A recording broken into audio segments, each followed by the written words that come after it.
올해 80대가 된 한 어르신의 말씀에 많은 분들이 공감을 했습니다. 늙는 게 슬픈 게 아니고 아픈 게 슬프네요. 누구나 그렇듯이 골골거리면서 100세까지 살기보다는 건강하게 사는 날까지만 살기를 원합니다. 그렇다면 왜 어떤 사람은 건강 수명이 길고 다른 사람은 짧을까요? 2023년 미국의 보건 시스템에 발표된 연구에 따르면 60대부터라도 운동과 같은 건강 생활 습관을 실천하면 최대 18년을, 그렇지 않은 사람보다 더 건강하고 오래 살 수 있다고 발표했습니다. 이처럼 나이가 들면 들수록 건강 습관을 하냐 안 하냐의 차이는 더 커집니다. 하지만 운동이나 영양제 이야기는 다른 곳에서 많이 들었을 거라 생각합니다. 그래서 오늘은 80전에 꼭 알아야 할 인생 조언 7가지를 30년 이상 노인 정신의료에 종사해 온 전문가의 책으로 소개하려고 합니다. 건강하고 활기찬 시니어 인생을 보내는데 많은 도움을 줄 거라 확신합니다. 영상 아래에 좋아요와 구독 버튼 한 번씩 눌러주시면 감사하겠습니다. 지금부터 시작합니다. 첫 번째, 돈을 쓰는 것이야말로 최고의 노화 예방법이다. 고령이 되면 건강을 위해 놀고 건강을 위해 돈을 쓰는 것도 큰 의미가 있습니다. 그런데 우리는 고령자가 검소하게 사는 것이 당연시되고 있어서 연금으로 노래방에 가도 되는 거야? 괘씸하다라는 등 비난을 받기 쉽습니다. 그러나 집 밖에 나가 놀아야 전두엽이 자극을 받습니다. 즐겨야지 면역 기능에도 좋은 영향을 줄 수 있습니다. 그래서 오히려 노인들은 더 놀아라라고 말해야 할 것입니다. 우리의 경우 젊은 사람이 스포츠카를 타고 돌아다니면 부모가 잘 사는가 보네라며 쳐다보고 말겠지만 고령자가 그렇게 하면 떨떠름한데라는 소리를 듣게 됩니다. 하지만 70대는 당당해야 합니다. 70대란 아주 노쇠해서 집에 틀어박혀 있지 않는 한 남성이나 여성 모두가 여러 가지에 잘 어울리는 세대입니다. 사치를 해도 잘 어울리고 정장이나 캐주얼 패션 모두 잘 어울리는 나이입니다. 또한 70세를 지나면 다양한 세계를 즐길 수 있고 선택지도 넓어지게 됩니다. 가령 모자나 안경 또는 스카프나 머플러를 활용해 자기 나름의 세련미를 더할 수 있습니다. 젊을 때는 하고 싶어도 어울리지 않아서 포기했던 소품들이 70대가 되면 의외로 뭐든지 잘 어울리게 됩니다. 여기서도 역시 적극적인 70대가 돼야 합니다. 세련미를 남들이 알아줄 때 기분이 좋아지기 때문에 더욱 적극적으로 행동하고 사람들과 만나는 것에 보람도 커지게 됩니다. 70대란 이제 나이가 들어서 피곤하기만 해서라며 집에만 있기에는 아까운 나이입니다. 혼자 떠나는 여행도 어울리고 바의 카운터에 홀로 앉아있는 것도 멋지게 어울리는 나이입니다. 남녀 불문하고 미술관이나 박물관, 경마장도 어울립니다. 이렇게 계속 바깥으로 나가다 보면 내 기분이 좋아지는 장소와 즐겁게 지낼 수 있는 시간이 차츰차츰 발견됩니다. 자식에게 물려준다는 생각보다는 나에게 돌려준다는 생각으로 돈을 생각하세요. 우리는 여태껏 돈 버느라 고생 많았습니다. 이제부턴 나를 위해 써보세요. 두 번째, 70대가 돼서 단번에 늙는 사람의 특징 한 가지. 최근 정년 연장, 정년 후 재고용 등 고령자도 일할 수 있는 환경이 차츰 갖추어지고 있습니다. 지금 70대라면 현역 대장기 근무하던 회사를 퇴직한 사람들이 많습니다. 70대에 단번에 노쇠해버린 전형적인 사람은 은퇴 후 모든 활동을 한꺼번에 그만둬 버린 사람입니다. 지금껏 죽도록 일했으니 퇴직하고 이제 좀 아무것도 하지 말고 집에서 빈둥거리며 지내고 싶다고 퇴직할 날만을 손꼽아 기다리는 사람도 있습니다. 그러나 70세까지 현역 생활을 하던 사람이 퇴직 후 어떻게 살 것인가에 대해 아무런 생각 없이 퇴직해버리면 단번에 노쇠해버리는 경우가 많습니다. 일을 하고 있다면 매일 그 나름의 지적 활동과 다른 사람들과의 대화도 있고 다양한 일들과 부딪히게 됩니다. 그러나 집에만 있으면 그러한 뇌 활동이 없어지게 되고 치매가 될 위험만 높아질 뿐입니다. 직장 생활을 하면 아무리 사무직이라 해도 통근하다 보면 생각보다 신체를 많이 사용하게 됩니다. 하지만 70대가 퇴직 후 집에만 있으면 한 달쯤 후에는 운동 기능이 엄청나게 떨어져 버립니다. 살고 있는 동네에서 자치회 일을 할 수도 있고 아파트 관리 조합의 관리인, 취미 모임에서 직책을 맡는 것도 괜찮습니다. 자원봉사활동 역시 퇴직 후 사회 참여로서 하나의 선택이 될 수 있습니다. 누군가와 함께 일하고 누군가에게 도움이 되고 누군가에게 필요한 사람이 된다고 느끼는 것이 현역 의식을 항상 유지할 수 있는데 큰 역할을 하기 때문입니다. 즉, 70대가 됐다고 새삼스럽게 은퇴한다는 생각은 해서는 안 되고 계속해서 현역 의식을 유지하는 것이 중요합니다. 바로 그것이 70대의 갑작스러운 노쇠를 막아줄 것입니다. 자신을 은퇴사원이라 생각하지 마시고 신입사원이라 생각해보는 건 어떨까요? 세 번째, 70대에 오는 가장 위험한 신호 한 가지. 지금의 70대는 원기왕성하다고 해도 이 나이대만의 위험도 많이 안고 있는데 그중 가장 큰 위험이 의욕이 저하되는 것입니다. 앞에서 뇌 기능과 운동 기능을 유지하는 데는 계속 사용하는 것이 중요하다고 말했습니다.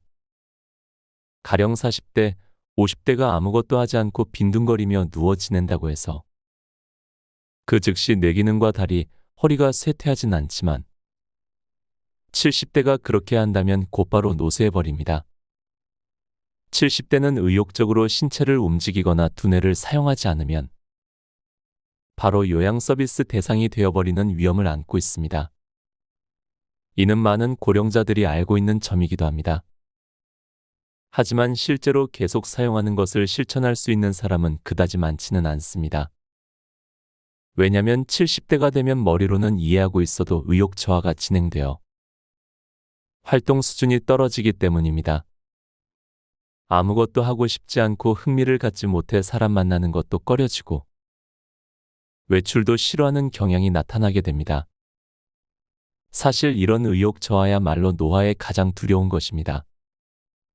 질병과 부상을 계기로 늙어버리는 것도 있지만 나이가 들면 의욕이 감퇴하는 것이 요인이 되어 갑자기 늙어버립니다.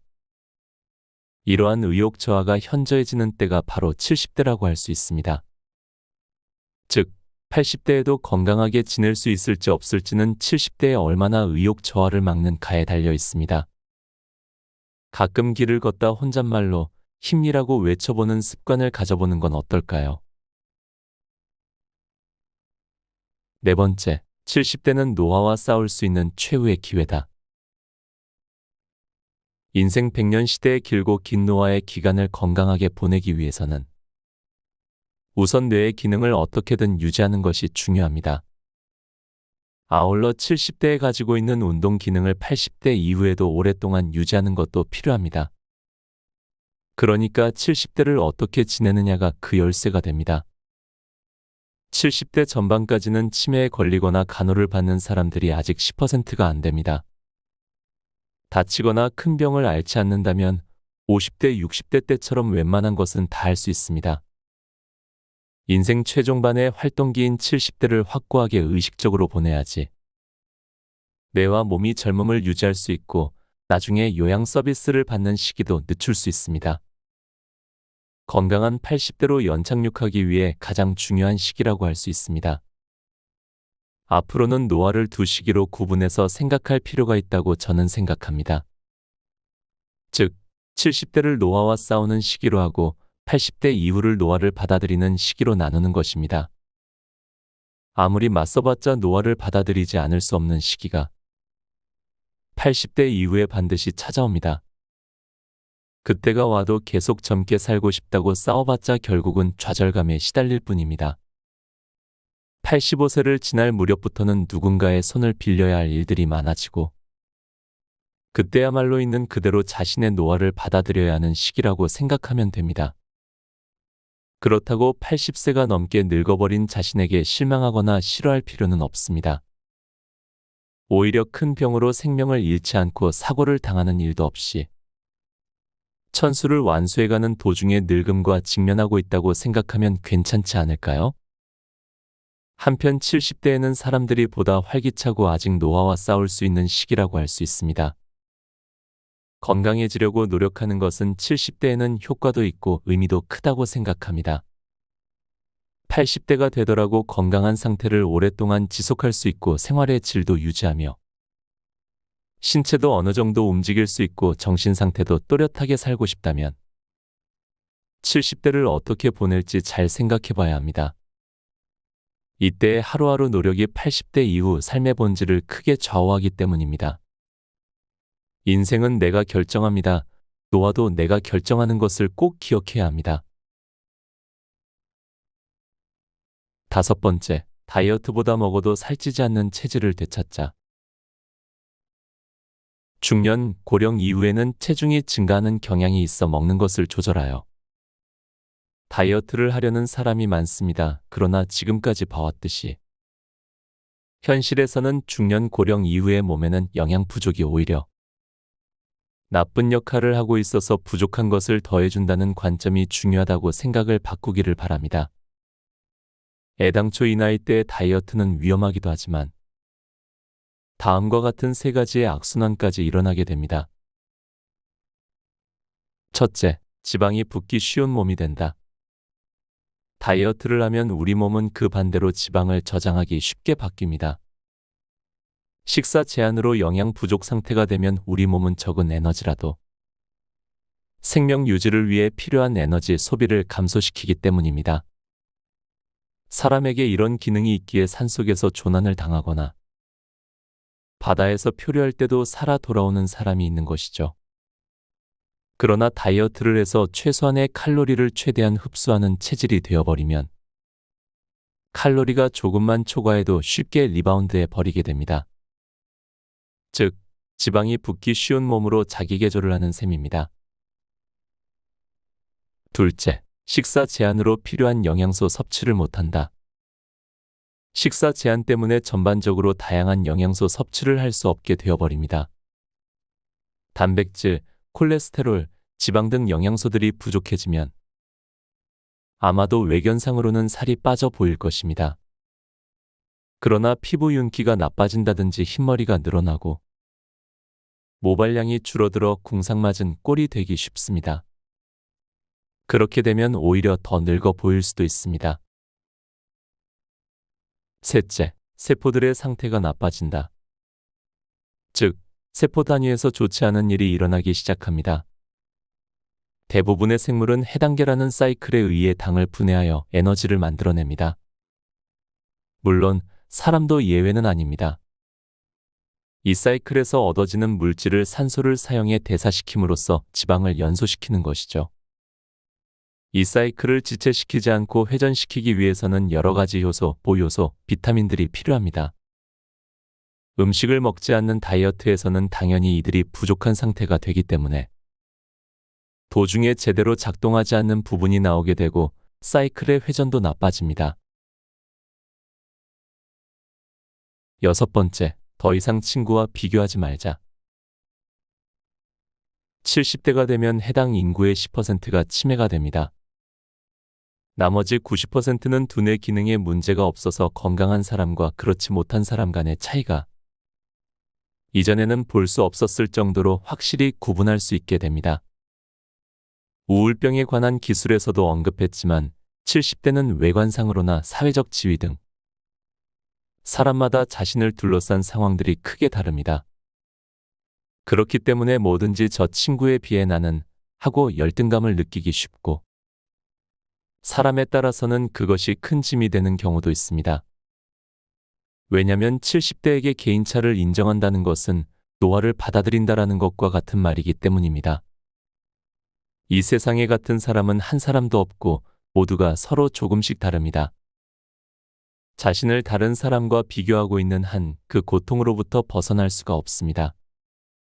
다른 사람은 할 수 있지만 본인은 할 수 없는 것에 대해서 몸부림치며 괴로워하기보다는 지금의 내가 할 수 있는 것은 무엇인가라며 전향적으로 생각하는 편이 훨씬 건강하게 살 수 있을 것입니다. 사회적 지위가 높은 편이 좋다, 외모가 젊게 보이는 편이 좋다라고 했던 50대 60대까지의 가치관에 계속 얽매여 있는 것도 좋지 않습니다. 남들과 비교하기보다 자신의 삶을 모색하는 편이 현명하다고 저는 믿고 있습니다. 7번째, 몸에 익힌 습관은 이후의 인생을 구해준다. 70대의 뇌 기능과 신체 기능을 의식적으로 계속 사용하면 80대, 90대가 돼도 요양 서비스 받는 시기를 늦출 수 있습니다. 우선 활동 수준이 떨어지지 않도록 의욕 저하를 피하고 전두엽과 남성 호르몬 활성화를 촉진시킬 필요가 있습니다. 이를 위해서 계속 사용하는 습관 만들기가 중요합니다. 70세 전후에 많은 사람들이 이래서 은퇴하게 되면 이렇다 할 신체 움직임이나 두뇌를 사용할 이유가 없어져 버립니다. 즉, 이 시기부터 의도적으로 뇌를 쓰고 신체를 움직이려는 것을 습관화하지 않으면 뇌 기능도 운동 기능도 더 이상 계속 유지하는 것이 불가능해집니다. 또한 70대의 습관 만들기가 중요한 또 하나의 이유가 있습니다. 그것은 70대 때 시작한 습관은 80대 이후 그리고 생애 끝까지 계속됩니다. 예를 들면 70대에 평소 걷겠다고 마음먹고 산책하는 습관이 든 사람은 그것을 80대가 돼도 계속합니다. 수영을 하겠다, 등산을 하겠다고 70대에 결심하고 습관화시킨 사람은 80세가 돼도 체력이 있는 한 계속합니다. 등산할 수 없게 되더라도 그것을 대체할 무언가를 해서 몸을 움직이려고 하는 마음가짐만은 평생 계속할 것이 틀림없습니다. 운동뿐만 아니라 연극 관람, 그림, 바둑, 장기, 시 등의 취미 활동도 70대에 습관화 시켜두면 80대가 되어도 일을 그만두는 일은 거의 없습니다. 70대 동안 아무것도 하지 않은 사람이 80대가 되어 새로운 습관을 만드는 것은 상당히 어려운 것이 아닐까 싶습니다. 왜냐하면 80대에는 신체 기능이 70대 때보다 떨어지고 새로운 것을 시작한다는 의욕도 더욱 감퇴하기 때문입니다. 그렇기 때문에 현역 때와 비슷한 신체 기능과 의욕이 남아있을 70대 동안에 좋은 습관을 몸에 익혀두는 것이 중요하겠습니다. 70대 사람은 그냥 내버려 두면 아무것도 하지 않고 곧바로 노쇠해 버릴 위험성이 있습니다. 그렇기 때문에 기능 유지를 위해서라도 의도적으로 움직여주는 것이 중요합니다. 이럴 때 의식적으로 좋은 습관을 만들어 줌으로써 80대가 되더라도 활기찬 상태를 유지할 수 있습니다. 책 곁에 두고 방송 이어갑니다. 끝으로 책에서 가장 인상 깊었던 부분을 소개해드립니다. 행복이란 즐기는 능력이다. 인생에는 여러 가지 의미에서 오르막과 내리막이 있습니다. 올라갈 때나 내려갈 때나 행복한지 어떤지는 생각하기에 따라 다릅니다. 가령 인생의 마지막 단계에서는 요양 서비스를 받고 자녀들로부터 도움을 받는 경우가 많습니다. 그것을 꼴불견이다라고 생각하면 불행하겠지만 고맙다고 생각하면 행복입니다. 갓 태어난 아기는 아무것도 할 수 없지만 귀여움을 받습니다. 물론 반짝반짝 빛나고 토실토실해서 이론의 여지 없이 귀엽기는 하지만 상대에게 온몸을 맡긴 채 모든 것을 받아들여주기 때문에 더욱 사랑스러운 점도 있지 않을까 싶습니다. 사람은 이렇게 보호를 받으며 나고 성장하고 마지막 순간에는 계호를 받으며 죽습니다. 당연한 것이죠. 제가 정신과를 선택한 것은 인간이라는 존재에 관심이 있었기 때문입니다. 그래서 28세 때 지인이 하던 고령자 전문 병원에서 근무하게 됩니다. 임상의 현장에서는 의학서적이나 논문의 지식만으로는 통하지 않았습니다. 환자분들이야말로 살아있는 교과서였습니다. 이 세상 누구라도 자기만의 인생 드라마가 있고 모두가 그 드라마의 주인공들이었지요. 마음의 병이 원인이라고 하는 부덕이나 불운은 누구에게도 일어날 수 있습니다. 인간은 누구나 단 하나의 존재인 동시에 잘난 인생 못난 인생이 따로 있는 게 아니라는 것을 깨닫게 되었습니다. 마음의 전문가로서 환자들을 이끌어야 할 입장인 제가 오히려 환자들로부터 깊은 가르침을 받게 된 것입니다. 아기처럼이라고는 말하지 않겠습니다만 마지막에 이르러서는 고맙다라며 순순히 받아들이는 것이 행복으로 이어진다고 생각합니다. 또 한 가지 행복에 관한 힌트라고 한다면 그것은 어린 아기의 즐거워하는 모습입니다. 아기는 사소한 것에도 열중하고 크게 웃기도 하며 뭐든지 즐겨버리는 능력이 있습니다. 행복이란 무엇인가에 대한 대답은 사람마다 같을 순 없겠지만 궁극적인 행복이란 역시 즐기는 능력이 아닐까 싶습니다. 즐겨야지만 비로소 인생 100년을 이룰 수 있습니다. 곁에 두고의 짧은 생각. 책에서 가장 좋았던 문장이 있습니다. 행복이랑 즐기는 능력이다. 행복을 느끼는 것도 능력이라는 말이 저에게 크게 와닿았습니다. 어렸을 때 봤던 만화책에서도 즐기는 것을 어른들에게 배우지 못해서 지금도 즐기지 못한다는 대목이 인상 깊었습니다. 우리는 단순히 돈을 많이 벌면 명예가 높아지면 행복해질 거라 생각하는데 그건 순간일 뿐 또다시 행복은 기본 상태로 돌아옵니다. 결국 건강하고 행복한 삶은 우리의 매일매일 선택에 달려있다고 생각합니다. 오늘부터라도 작은 변화를 시작하면 그 변화가 쌓여 큰 차이를 만들 수 있습니다. 나이가 들수록 건강을 챙기는 것은 단순히 오래 살기 위한 것이 아닙니다. 하루하루를 더 활기차고 의미 있게 보내기 위해서입니다. 건강한 몸과 마음이야말로 우리가 사랑하는 사람들과 더 많은 시간을 함께 보낼 수 있게 해줍니다. 오늘도 끝까지 책 곁에 두고와 함께 해주셔서 정말 감사드립니다. 책 70대의 행복한 고령자를 읽고